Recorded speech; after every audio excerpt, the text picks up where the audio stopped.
वाले रह जा रहे हैं बस।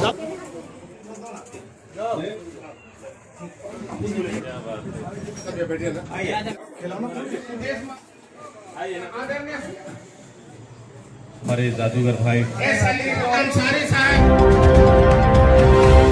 जन्मदिन हो, सालगिरह हो, शादी की सालगिरह हो या परिवार परिजन का कोई भी ऐसा उल्लास का समय जो वो जीवन में याद रखना चाहते हैं, तो इस तरह के अवसर देने का काम करेंगे। तो इनको मेरी ओर से बधाई। कलाकार हैं, जादूगर हैं, छोटा से लेकर बॉम्बे तक का सफ़र इनका रहा है, तो इनका सम्मान हमारी प्राथमिकता है। तो इन्हीं के सम्मान में समर्पित है और इनके इस कार्य को मेरी ओर से शुभकामना कि ये आगे बढ़े और इनके कंसेप्ट को ढेर सारी लोगों का प्यार मिले। जिस तरह से आप भी राजनीति के बड़े जादूगर हैं, आने वाले लोकसभा विधानसभा चुनाव को लेकर आपका जो शो होगा कितना कारगर होगा?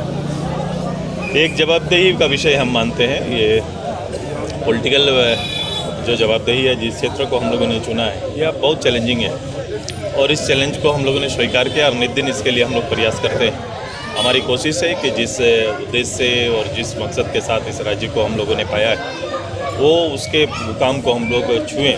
और इसके लिए बहुत ज़्यादा ज़रूरी है कि हम लोगों के अंदर में राज्य के प्रति भावना जो हमारे संघर्ष के पीरियड में था, उस भावना को पुनर्जागृत करें, तब वो आकृति बनाने में सुविधा होती है। क्योंकि बीच की विकृतियाँ जो आई है, वो कहीं ना कहीं आकृति को ठेस पहुंचा रहा है। इसलिए विकृतियों को कम करके आकृति को बनाने में हम सभी मेहनत करेंगे। प्रधानमंत्री का विजिट है, कैसे देश के प्रधानमंत्री हैं और उन्होंने पिछली बार 15 नवंबर बिरसा जयंती को पूरे देश भर में, देश के पैमाने में मनाने का निर्णय लिया है।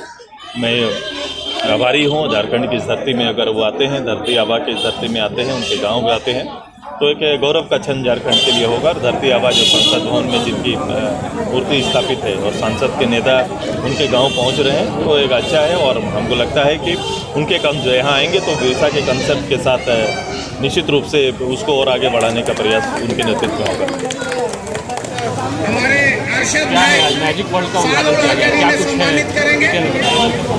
जी नमस्कार, जोहार सलाम। सबसे पहले मैं बता दूं, अपना परिचय दे दूं, मैं जादूगर एम एस भारती। इस रांची शहर का मैं मैजिशियन हूं और पहले लोग मुझे हर जगह जानते थे। मैं उड़ीसा, एमपी, छत्तीसगढ़ में शो करता था, महाराष्ट्र में, बंगाल में। लेकिन मैं 13 सालों से इस लाइन को छोड़ चुका था, बहुत कम करता था। लेकिन ये मेरी वापसी है और वापसी है तो मैं चाहता हूँ कुछ नया करूँ। ऐसा है कि मेरा ये मैजिक वर्ल्ड खुलने के बाद पति और पत्नी का झगड़ा खत्म हो जाएगा। वो इसलिए कि आप जानते हैं कि आप सभी लोग बिजी रहते हैं। इस बिजी के समय में आपको याद नहीं रहता है कि आपका मैरिज एनिवर्सरी कब है, आपको याद नहीं रहता है कि बच्चे का बर्थडे कब है। लेकिन ये मैजिक वर्ल्ड आपको याद दिलाएगा कि बच्चा का बर्थडे कब है और आपका मैरिज एनिवर्सरी कब है। दूसरी बात, बहुत कम बजट में, यानी 5,000, 10,000, 15,000 के बजट में भी आप अपना पूरा प्रोग्राम को करवा सकते हैं। दूसरा, अभी आसू सुप्रीमो सुदेश महतो जी आए, वो मेरे बड़े भाई हैं। मैं गूंज महोत्सव वगैरह में प्रोग्राम जब करता था, मेरी मोहब्बत पे आकर ये ओपनिंग सेरेमनी किए हैं। तो मैं वादा करता हूं, और ख़ास करके आप मीडिया वालों का नज़र बहुत तेज़ है, आप लोग ज़रूर देखेंगे। मैं बस्ती बस्ती में जाकर, उस मोहल्ले में, पुअर बस्ती में जाकर, अगर किसी का बर्थडे है, लोग मुझे इन्वाइट करेंगे तो मैं 1 रुपया में उसका बर्थडे मनाऊँगा, 1 रुपया में, ठीक है। जिसकी आज जो कॉइन होता है खेलने के लिए, मैं उस कॉइन में बनाऊंगा। और ऐसे जनरली मेरा 5,000, 10,000, 15,000 का पैकेज, 20,000 का, 50,000 का, जितना जिसका बजट है उस बजट के हिसाब से होगा। इसलिए आप लोग के पास अगर समय नहीं है तो फिर भी आप अपने बच्चों को खुशियां दें, उसका बर्थडे मनाएं, अपना मैरिज एनिवर्सरी मनाएं। कभी तो वाइफ पत्नी को अपना खुशी दें आप। और क्या जानना चाहते हैं बताइए? जो बर्थडे मनाया जाएगा वो किस तरह का होगा? वो मेरी पूरी गाड़ी जाएगी, पूरी टीम जाएगी सर, ठीक है ना।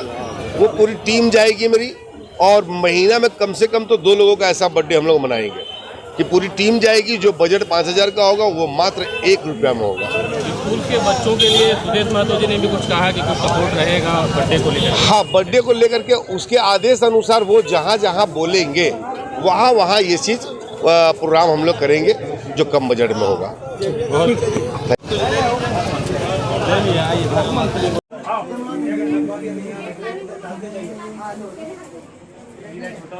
छोटा